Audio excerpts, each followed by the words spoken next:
আল্লাহ পাক রব্বুল আলামিন আয়াতের মধ্যে বলেছেন, যারা মানুষকে অন্যায়ভাবে হত্যা করবে, যারা মানুষকে নিজের স্বার্থের জন্য হত্যা করবে, যারা মানুষকে নিজের স্বার্থের জন্য আঘাত করবে, যারা মানুষকে নিজের স্বার্থের জন্য নির্যাতন করবে, তাদের বিচার হবে তাদেরকেও কতল করে ফেলো, তাদেরকেও হত্যা করে ফেলো।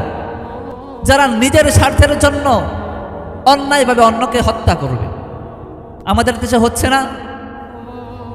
মানুষ সম্পদের জন্য হত্যা করে ফেলছে, মানুষ নিজের চাকরির জন্য হত্যা করে ফেলছে, মানুষ নিজের সম্পদের জন্য স্বার্থের জন্য হত্যা করে ফেলছে।